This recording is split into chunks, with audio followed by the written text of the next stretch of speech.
It's going to be tough. There is a storm. It is going to be tough, but it cannot kill you.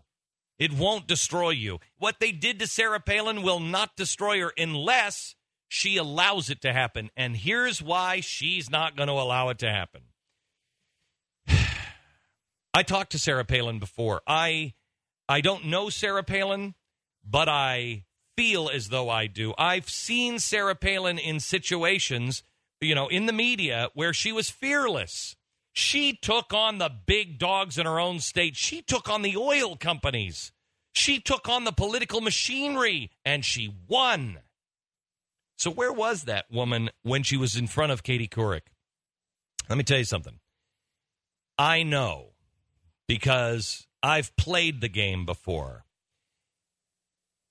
When you get on television and everybody is trying to play gotcha, at first you really care and you're so programmed of, okay, don't say this, don't say this, don't say this, and you can't be yourself. Well, that's what happened to Sarah Palin.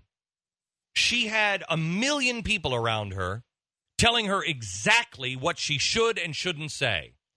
And so she started to question absolutely everything that okay, wait a minute, I know that fact, but you hesitate. I know this because it's the way I am. You hesitate when I'll bet you it's the way you are. I'll bet you if you've ever been at dinner with somebody who you think is really smart, you tend to be a little quieter or you hesitate. Oh, gee, am I going to say this? Because you just don't want to look stupid. And if you sat at that meal and you knew that person was intentionally trying to make you look stupid, it would be even worse. And if you had a bunch of people saying, okay, we really want you to be yourself, but just listen.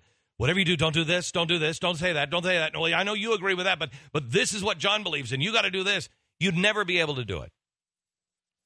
That's what happened to Sarah Palin.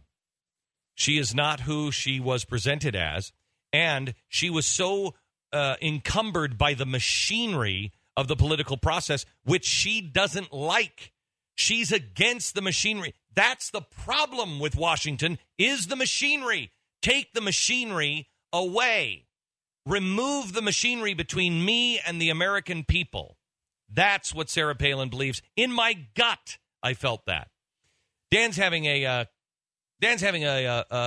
phone conversation with somebody. And he looks down and he sees a phone number that he doesn't recognize. He lets it go to voicemail. It's Sarah Palin. We saved. Now, Sarah Palin called us a couple of times and, said, I just really want to. Sarah Palin called to arrange time on the radio show, and then the TV show, it was too late because of we were off the air at CNN. Right, Glenn, and you got to remember too that never. I mean, usually when we arrange these guests, you never talk to the actual person until they call in to go on the show, and you talk to them for just a second. And Dan, correct me if I'm wrong. You don't even talk to those people. A handler calls those people for those people. I'm the only one. A handler will call Dan. Dan, I've got John McCain on. Dan, I've got Mitt Romney on. Then they wait when they hear me start to interview. Then they hand the phone over to that person, and I'm the only one that talks to them. So very, very, very rare that we actually, get that type of a call. So here's the phone message that was left by Sarah Palin. Listen. Hey, Dan, this is Sarah Palin. I wanted to give you a call and just try to hook up with you guys to hopefully get to share a few words with Glenn, and I'm going to give you my husband Todd's phone number. It's area code. Okay. Again, Dan, it's Sarah Palin, and calling from the campaign trail, getting on an airplane here shortly, but I'm just dying to talk to Glenn, and maybe the campaign's been too busy to hook up with you guys, so I'll do it myself, and hopefully I'll talk to you guys soon. Bye. She picks up the phone and does it herself. Now, is this going rogue? Maybe, maybe not. The next morning, I spoke to her off the air. She was getting onto another airplane. Phone rings. Sarah Palin. I said, Sarah, you listen. Don't let that machinery trap you. You just keep going. She was in the position, and this is what happens with campaigns. They hire all these experts, and they say, do this, don't do this, talk to this person, don't talk to this person. That's what all of those machines do. This woman doesn't do it that way. You wouldn't do it that way. That's the difference. That's the kind of person we need, not the machines. This woman gets it. Instinctively, she gets it. I don't believe she was allowed to be anything more than just a stage puppet.